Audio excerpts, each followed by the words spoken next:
Nous sommes à Thiécourt, commune rurale du pays de Sources-et-Vallées, traversée par la Broyette, affluent de la Divette, elle-même affluent de l'Oise. Depuis quelque temps, le paysage n'est plus le même car la rivière a refait surface dans le centre-bourg.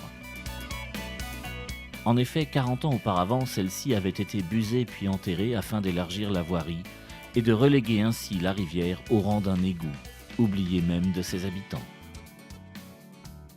Mais en 2001, la rivière s'est rappelée brutalement à tous. Gonflée par les pluies torrentielles de l'été, son débit n'a pu être contenu par la buse, provoquant une inondation catastrophique dans le village. J'ai eu 60 cm dans la maison. Sur la route ici, il y a eu environ 1 mètre. Et puis à l'entrée là-bas du village, dans les maisons, eux, ils ont eu 1 mètre. Donc à la suite des grandes inondations de 2001, le maire en place, Luc Rodrigo et toute son équipe ont voulu trouver des solutions. Donc il a fait appel au syndicat de rivière qui a bien voulu prendre en charge la réflexion et le coût des travaux et la réalisation pour la renaturation également de celle-ci. Les financeurs et les techniciens ainsi que les élus ont fait le choix de réouvrir le cours d'eau sur place avec donc une renaturation associée à cette réouverture. Lorsqu'il y a un busage, il n'y a aucune lumière qui arrive à la rivière. Donc aucune végétation ne peut se développer sans lumière. Il ne peut pas y avoir non plus d'espèces invertébrées qui colonisent le lit mineur. Le busage va entraîner également une rupture de la continuité écologique. Donc on avait 2 secteurs complètement indépendants l'un de l'autre, l'amont de Thiécourt et l'aval. Le chantier s'est accompagné d'aménagements de la voirie et des réseaux existants, ainsi que des accès aux propriétés riveraines du cours d'eau. Avec la réouverture de la Broyette, les acteurs locaux ont fait le choix d'un dispositif qui positionne l'eau non plus comme un simple facteur de risque, mais comme un facteur de développement durable, avec notamment le rétablissement de cette fameuse continuité écologique, permettant la libre circulation des sédiments et de la population piscicole au sein du cours d'eau, recréant ainsi un véritable écosystème.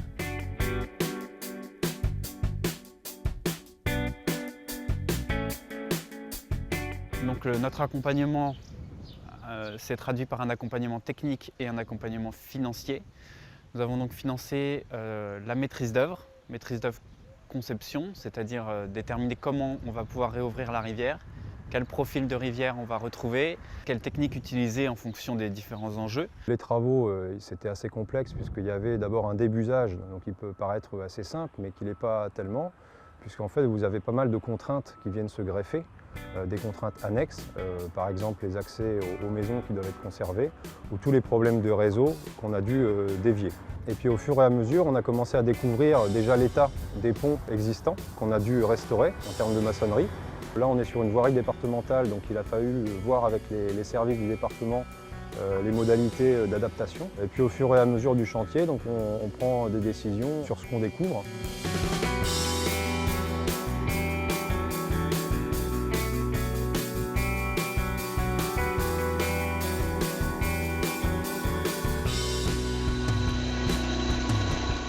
Ce chantier a été fort conséquent, avec un dévoiement des réseaux, du réseau électrique, du réseau télécom, du réseau d'eau potable, des travaux qui se font en partie sur domaine privé, en partie sur domaine public. Les riverains notamment ont été surpris de l'ampleur des travaux et puis lors de l'apparition des berges, des passerelles, de la végétation qui a été mise en place, les habitants ont compris l'intérêt de la chose.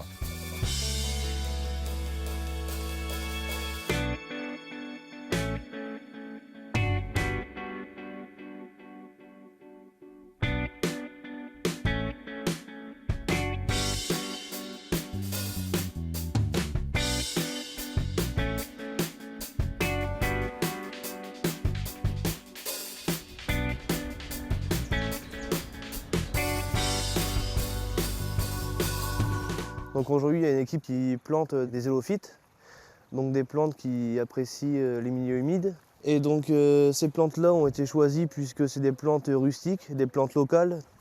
Nous avons choisi des espèces comme le jonc, le carex et différentes espèces de ce genre, donc qui demandent peu d'entretien. Et donc des essences qui vont se perpétuer d'année en année et qui vont s'ensemencer et qui vont coloniser l'ensemble des berges.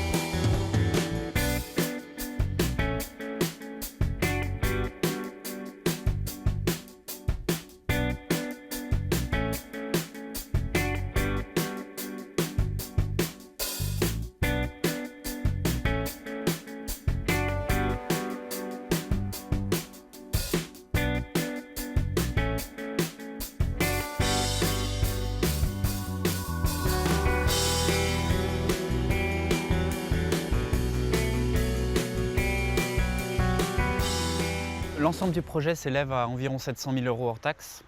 L'agence de l'eau Seine-Normandie est intervenue aux alentours de 50% du projet.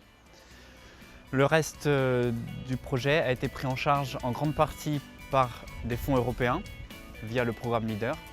Et le reliquat par le maître d'ouvrage, qui est donc le syndicat intercommunal d'aménagement et d'entretien de la Divette, et la commune de Giécourt. Il y a plusieurs exemples sur le territoire du pays de Sources-et-Vallées. Nous avons la commune de Guiscard qui est concernée par un busage également sur le cours d'eau de la Verse. La commune de Lassigny qui est à quelques kilomètres d'ici qui est également concernée. La commune d'Avricourt, la commune de Mondécourt. On espère que ce projet sera un site pilote pour les autres communes. Donc ce projet s'inscrit dans une démarche globale du syndicat. On a commencé à Thiécourt par cette belle réalisation. On va poursuivre dans d'autres territoires qui sont sur le bassin de la rivière la Divette. Ma plus grande satisfaction, c'est que la rivière soit réouverte actuellement. On a réussi à concilier tous les enjeux et les retours que l'on a jusqu'à présent sont des retours très positifs sur ces travaux. Il ne fait pas doute qu'au niveau paysager, le centre-bourg a trouvé une nouvelle genèse. Donc ça fait un bon point de départ pour une redynamisation au niveau écologique. Le matin, je viens faire un tour, puis je regarde la rivière. Il y a des martinets qui viennent boire le matin, tout ça. C'est des choses qui... Je pense que la rivière, elle va retrouver des choses qu'elle n'avait plus avant.